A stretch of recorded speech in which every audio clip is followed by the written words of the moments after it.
Bayani raw, sabi ni Rapi Tulfo eh. Si Tito Soto, dehin bokiki. Alam niyo po, eto na naman tayo, no?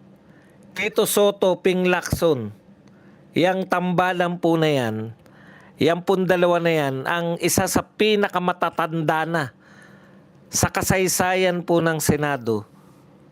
Sila na po ang talagang pinakamatatandang senador. Kabilang na sila sa pinakamatatandang senador. Alam niyo po, lahat ng matatandang senador, statesman na eh. Yung bawat bitawan nilang pananalita, ano na po yan? Kumbaga, itinuturing na po, kinukunan na po sila ng wisdom sa tanda po ng mga senador. Lahat po ng matatandang senador talagang nasa pedestal na sila. Ito lang po ang dalawang matandang senador. Tumagal na po both sa age at tsaka sa experience sa pagiging senador. Talagang sila na po ang pinakamatatanda talaga sa edad at sa experience, sa tagal po ng pagiging senador. Pero sila lang po yung mga kinatandaan na yung pagiging senador na sinasabihan pa ring tuta, sinasabihan pa ring aso.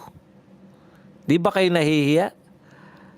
Si Joby Salonga po, si Tanyada, hindi ko na may inabot yung Jose Diokno. Pero yung Tanyada, inabot ko pa. Pati yung anak niya, si Bobby Tanyada, sila Ginggona, sila sila, hindi ko inabot si Recto.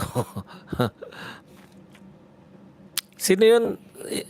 Raul Roco, Joker Arroyo.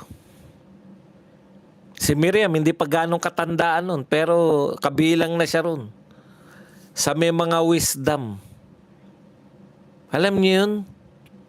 Wala po silang, hindi po sila nai-issue na nabibigyan ng maleta. Wala po silang isyong ganun. Sa totoo po, kahit birthday ko pa, real talk tayo kayong dalawa po. Ang tatandaan nyo na, oh. Ang tawag pa sa inyo ng mga tao, tuta. Dapat nilalagay nyo na yung sarili ninyo sa ano eh. Di ba, hindi na kayo nakikipagpaligsahan.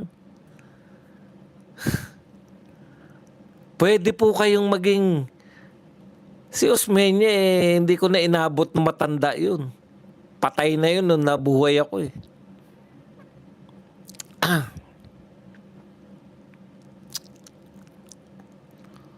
Alam mo yun, Tito Soto at Senator Lacson, sila mga hindi na nangangarap yan na makikipag-agawan pa ng mga Blue Ribbon Committee. Alam niyo po, yan yung problema eh.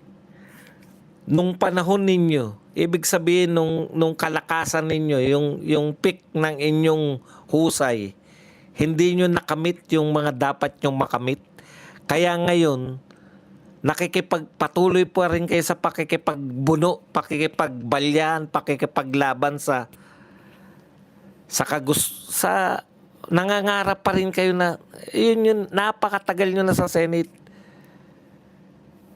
Hindi kayo naging kagalang-galang. Pero yun mo, sasabihan kayo nito, tuta, si Soto, tuta na Malacanang. Rafi at si Enrile, di ba? Kagalang-galang po sila nung naging tumanda sila eh. Si Blas Ople, hindi na po sila naghangad ng mga posisyon. Dahil mas mataas na sila kaysa sa mga posisyon na komite-komite lang. Kalain mo yun, dati ka ng Senate President, ngayon Senate Pro Tempore ka na naman. Dapat ginigive up mo na yan.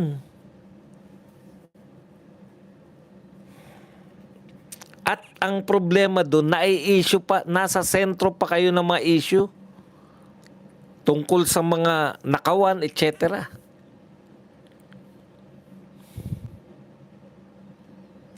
Kumbaga sa ano, yung wala na kayong pangarap pa na beyond. Alam niyo yun? Kaya kontento na kayo.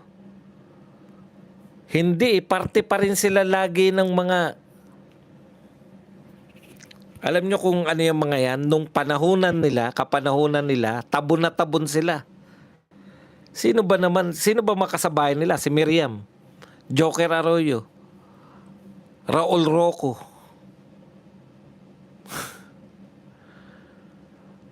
Nakasabayan na nila yung tatay, si Ginggona. Nakasabay pa nila yung anak, si Ginggona. Kasabay nyo yung Cayetano na senior. Ngayon, Cayetano na anak ang kalaban ninyo. Kasi nung panahon, magtapatan po tayo, nung sila po ay kasing edad nila Wing Gatchalian, nila Alan Peter Cayetano. Yung ganyan po ang edad nila Tito Soto at Lacson. Baliwala naman po sila. Komedyante nga eh. Baliwala po sila sa Senado eh. Ngayon, nung may edad na sila, siguro feeling nila, dapat kami na. Umentra sila Marcoleta, umentra to sila Alan Peter Cayetano. Hindi po nila nasagad. Kumbaga, napakatagal po nila. Kumbaga sa ano, ang tagal-tagal nilang apprentice. To find out, nung nawala na sila Drilon, dapat sila na, di ba? Hindi pa rin eh. Biglang papasukan na sila nila Escudero, nila Cayetano. Oh. Naastigan sila kay Marcoleta kasi biruin nyo sabihin ngayon, sinasabi ngayon na kayo ay tuta ng Malacanang. Raffy Tulfo, Tito Soto, tuta. Kasama ka pa rin, Tito Soto. Dapat sa'yo nasa isang sulok ka na lang. Kinukonsulta ka na lang. Tignan nyo si Miriam, patay na yan, matagal na. Pero lagi nilang binabanggit. Malamang, kay Tito Soto, tsaka walang magkukot dyan sa dalawa na yan.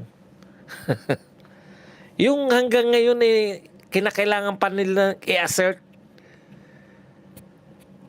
yung kanilang mga parang bagitong-bagito pa rin sila na nakikipagpaligsahan pa rin. Kasabay pa nila sila Ramon Revilla Sr. eh. Okay.